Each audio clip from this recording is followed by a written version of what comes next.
The Miracle in the Andes, the true story of survival. On October 13th, 1972, a Uruguayan Air Force plane carrying a rugby team, their friends and family members crashed high in the Andes Mountains. There were 45 people on board, including players, relatives, and crew members. They were flying to Chile to play a match. What followed was one of the most incredible survival stories in history. This is the true story of courage, faith, and the will to live against all odds. When the plane struck the mountain, the impact was so violent that the fuselage broke into pieces. The tail section broke off and slid down the slope before coming to a stop. The front part of the plane shattered on the mountainside. Many passengers were thrown from their seats. Some died instantly. When the chaos stopped, the survivors looked around and realized they were in one of the most remote and dangerous places on Earth. The weather was brutally cold. The mountains were covered in snow. There was no sign of life, no food, and no way to communicate with the outside world. But 27 young men were still alive. Their journey of survival was just beginning. The crash. The flight was smooth until the plane approached the Andes. The weather, which had been clear earlier, suddenly changed. Thick clouds covered the mountains, making it nearly impossible to see. The pilot, trying to find a way through the mountains, descended lower than he should have in an attempt to stay below the clouds. At 3:21 p.m., the plane struck the steep, snow-covered mountainside at a speed of approximately 350 kilometers per hour, 217 miles per hour. The impact was catastrophic. The fuselage broke into several pieces. The tail section separated from the main body and slid down the slope, coming to a stop hundreds of meters away. Seats were torn from the floor, luggage and debris were scattered everywhere, and many passengers were thrown from their seats. Some died on impact, while others were trapped inside the wreckage.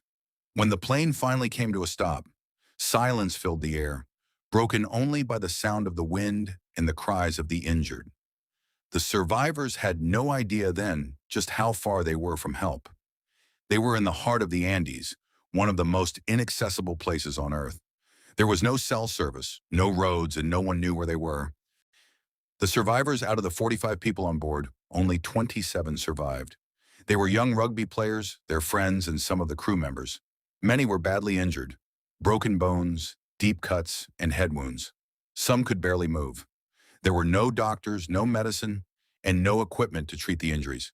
They were stranded more than 3,500 meters, 11,500 feet, above sea level, in one of the most remote and inhospitable places on Earth. The crash site was a vast, snowy mountain, surrounded by nothing but ice, rocks, and endless peaks. The survivors quickly realized that rescue would not come easily, if it came at all. No one knew where they were, and no one knew to look for them. They had to survive with only what they could find in the wreckage. The first hours were chaos. People called out for their friends. They searched through the snow and twisted metal for any sign of life. Some found water in the melted ice inside the plane. It was freezing cold, but it kept them alive. As night fell, the temperature dropped far below freezing. The survivors gathered inside the broken fuselage for shelter. They had nothing but thin clothing and blankets from the seats. They huddled together, trying to keep warm. That first night was one of the hardest. They were in pain, exhausted, and terrified. But they knew one thing for certain. They had to stay alive for themselves and for those who had not survived. They had lost their home, their teammates, and their friends. But they had not lost hope. They would fight for every moment, every breath, and every chance to see their families again. The first days when the sun rose over the Andes, the survivors saw the full scale of the disaster. The plane was in ruins. The tail section was hundreds of meters away, and the front part was crushed beyond recognition. They counted the survivors again, 27. They looked for the injured and tried to make them as comfortable as possible. Some were in terrible pain. A few were in critical condition. Their biggest problem was food. They had almost nothing to eat. There were a few chocolates, some candies, a small piece of turon, a type of nougat, and a little wine. They shared everything equally so it would last as long as possible. Water was another challenge. They melted snow in pieces of the plane's metal using a small butane stove they found in the wreckage. It was dangerous work, but it was their only option. The survivors decided to stay together and support each other. They took turns comforting the injured, collecting water, and keeping watch in case someone needed help during the night. They also created rules. They would stay positive, they would not give up hope, and they would pray together every day. For many of them, faith became their strongest source of strength. Despite the pain, the hunger, and the freezing cold, they held on to one belief. Rescue might take time, but as long as they stayed alive, there was a chance. They had lost so much in a matter of minutes, their teammates, their friends, and the life they knew. But in those first days, they found something just as powerful: unity, hope, and the will to survive. Life in the mountains. As days passed, the survivors learned to adapt to their extreme environment. The Andes were beautiful, but they were also brutal and unforgiving. The days were often bright and sunny, but the cold never left. At night, the temperature dropped far below freezing. Avalanches were a constant threat. The men could hear the snow shifting on the slopes above them, and they knew that one day an avalanche could bury them. They chose a relatively safe area on the mountainside, but there was no such thing as being completely safe in the Andes. They spent their days repairing the wreckage as best as they could. They used seat covers, clothing, and pieces of metal to block the wind and keep the inside of the fuselage warmer. They melted snow for water and searched the surrounding area for anything that could help. The survivors also focused on their physical and mental strength. They took short walks during the day to keep their bodies moving. They talked, played music, and shared stories about their lives, their families, and their dreams for the future. Faith played a huge role in keeping them strong. Many of them were deeply religious, and they began to hold a small mass every day inside the fuselage. It gave them hope, comfort, and a sense that they were not alone in their struggle. They missed their families terribly. They didn't know if their loved ones knew what had happened. They didn't know if anyone was even looking for them. But they held on to hope, one day at a time. They had lost everything in a few minutes. But in the mountains, they found something even more valuable: the power of unity, the strength of faith, and the will to keep fighting for life. The rescue, after nearly 2 months in the mountains, hope came to the survivors in the form of a search party. The Argentine Air Force, along with volunteers and local guides, had not given up. Against all odds, they resumed the search, following faint signals and clues left behind by the survivors. On November 15, 1972, one of the search aircraft spotted a small group of people waving from a snowy slope. It was the Andes miracle. The survivors were alive. Rescue was not easy. The area was remote. The weather was still harsh, and the survivors were weak and starving. Helicopters could not land, so rescuers had to climb on foot, carrying supplies and medical equipment. One by one, the survivors were brought down the mountain on stretchers, wrapped in blankets, and given hot food and warm clothes. Some were too weak to walk and had to be carried for miles. When they reached safety, the world was amazed by their incredible story. They had been through so much: loss, hunger, and unimaginable cold. Yet they had survived because of their courage, their unity, and their will to live. The Andes had been their battlefield, but they had also become a symbol of hope for everyone. They had lost everything in the mountains, but they found themselves again. Their story is not just about survival, it is about the strength of the human spirit. Aftermath and recovery. The survivors were taken to hospitals in Chile first, because it was the closest country. From there, they were sent back to Uruguay and Argentina to continue their recovery. Many of them had broken bones, deep cuts, frostbite, and other serious injuries. Some had lost more than 40 kilograms, 88 pounds, during their time in the mountains. The physical recovery was only the beginning. The emotional scars were much deeper. Many survivors suffered from nightmares, anxiety, and depression. They had seen their friends and teammates die in front of them. They had lived through an experience that no one could truly understand unless they had been there. Doctors and psychologists helped them deal with the trauma. The survivors also supported each other. They met regularly, talked about their feelings, and reminded themselves that they had overcome the impossible together. Their bond became even stronger after the disaster. The world was fascinated by their story. Books were written, documentaries were filmed, and their story inspired millions of people. They showed that human beings can survive extreme situations when they have hope, faith, and the will to keep going. The survivors dedicated their second chance at life to making a difference. Many of them became motivational speakers, sharing their story to inspire others to never give up, no matter how difficult life may seem. We did not come back from the Andes just to live our lives, but to give meaning to what we went through. Our mission is to remind people that there is always hope, even in the most difficult moments. If we could survive that, we can face anything. Roberto Canessa, survivor. The Andes tragedy was not just a story of survival. It was a story of unity, courage, and the power of the human spirit. The survivors faced the worst that nature could throw at them, and they won because they refused to give up on life and on each other. Heroes in their own right. The story of the Andes survivors is not just about surviving a disaster. It is about the extraordinary strength of the human spirit and the ability to find hope in the most desperate situations. Each of the 27 survivors showed incredible courage. They were not professional mountaineers or explorers. They were young men who loved rugby, their families, and life. But when faced with the ultimate challenge, they discovered a strength they never knew they had. They made unimaginable sacrifices to save lives. They cared for the injured, shared the little they had, and never gave up on each other.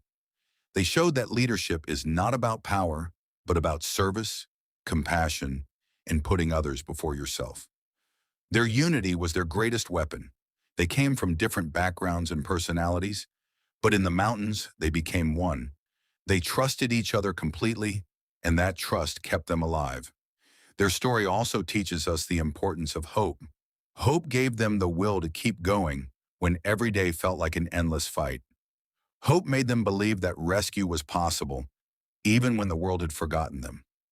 Today, the survivors are remembered not only as men who survived the Andes, but as heroes who inspired the world. They proved that even in the darkest moments, the human spirit can rise above and triumph. We were ordinary guys who faced an extraordinary situation. We did what we had to do to survive, and we did it together. Now our mission is to live in a way that honors those who did not survive. Nando Parado, survivor. Their survival was a miracle. Their story is a legacy. Their lives are a reminder that courage, unity, and hope can move mountains, literally. Lessons for the world. The Andes tragedy and survival offer powerful lessons that are still relevant today. It is a story that goes beyond sports, beyond nationality, and beyond time. It is a universal story about what it means to be human. 1. Unity lives in the mountains. Unity was not a choice. It was a necessity. The survivors learned that together, they could face anything. They put aside their differences and became one team with one goal: to survive. 2. Hope is a powerful force. Hope kept them going when everything seemed lost. Even when the situation was hopeless, they believed that rescue might come. That belief gave them the strength to take one more step, one more day. 3. Leadership is service. True leaders emerged in the mountains. They did not lead by giving orders, but by serving others, making tough decisions, and always thinking about the good of the group. 4. Faith and spirituality bring strength. Many survivors said that their faith sustained them. Prayer, belief, and trust in something greater gave them comfort, purpose, and the will to live. 5. The human spirit is limitless. When the body is pushed to its limits and the mind is challenged beyond belief, the human spirit can still rise. The survivors proved that courage, endurance, and love can conquer even the harshest conditions. 66. We did not choose to be heroes. We were just young men who had to make impossible decisions in order to live. But we learned that when you help others, when you share what little you have, and when you never give up hope, you can survive anything. Gustavo Zerbino, survivor. The Andes survivors teach us that we are stronger together, that hope can light the darkest nights, and that the greatest victory is never giving up on life and on each other. A legacy that lives on. More than 5 decades have passed since the Andes tragedy, but the story of the 27 survivors continues to inspire new generations. It is a reminder that even in the face of overwhelming adversity, the human spirit can find a way to survive, adapt, and even thrive. The survivors have used their experience to make a positive impact on the world. Many have spoken to students, athletes, and communities about teamwork, resilience, and never giving up. They have shared their story not for fame or attention, but to show others that hope, unity, and courage can help us overcome any mountain, literal or metaphorical. The places where the tragedy occurred have become a place of remembrance. Visitors from around the world come to the Andes to pay tribute to the victims and honor the survivors. The site is a powerful symbol of life, loss, and the will to keep fighting. The world will never forget the 27 who lived and the 29 who did not return. Their story is not just about a plane crash in the mountains. It is about friendship, sacrifice, leadership, faith, and the incredible strength that exists in every human heart. As long as people face challenges, the story of the Andes survivors will serve as a light in the darkness, a source of hope, and a lesson in what it truly means to be human. 66. We came from different lives in different places, but in the mountains we became a family. We learned that life is a gift, and every day is a chance to make a difference. If we could survive that, you can overcome anything. Never lose hope, never stop believing in yourself, and never forget to help others. 99. Carlitos Paez, survivor and author. The mountains tested their bodies but never broke their spirit. The world witnessed their struggle, but it was their heart that showed us the true meaning of survival. Their legacy will live on forever. The power of humanity. The Andes tragedy reminds us of a truth that is often forgotten in our busy lives. We are all connected. In the most extreme situation imaginable, the survivors found that the only way to endure was to care for one another. They shared their last pieces of food without hesitation. They took turns keeping watch through the freezing nights. They lifted each other up when hope was gone. Their humanity never disappeared, even when everything else was lost. This story challenges us to look at our own lives. When we face difficulties, do we give up, or do we find the strength to keep going? When we see others in need, do we turn away, or do we reach out a hand? The survivors showed that true greatness is not about individual success or fame. It is about love, kindness, and the courage to stand together in the face of impossible odds. Their journey teaches us that no matter how dark life may seem, there is always a reason to keep going. There is always hope, even when we cannot see it. The power of humanity is stronger than any mountain, any storm, or any tragedy. It lives in every act of kindness, every prayer, every sacrifice, and every decision to never give up on each other. We did not survive because we were the strongest or the smartest. We survived because we stayed together, because we refused to give up on each other, and because we believe that life is sacred, even in the most difficult moments. This is the true meaning of being human. Roberto Canessa, survivor. The Andes survivor story is not just history. It is a living reminder of the power of love, unity, faith, and courage. May their legacy inspire us to be better people and to always choose hope over despair.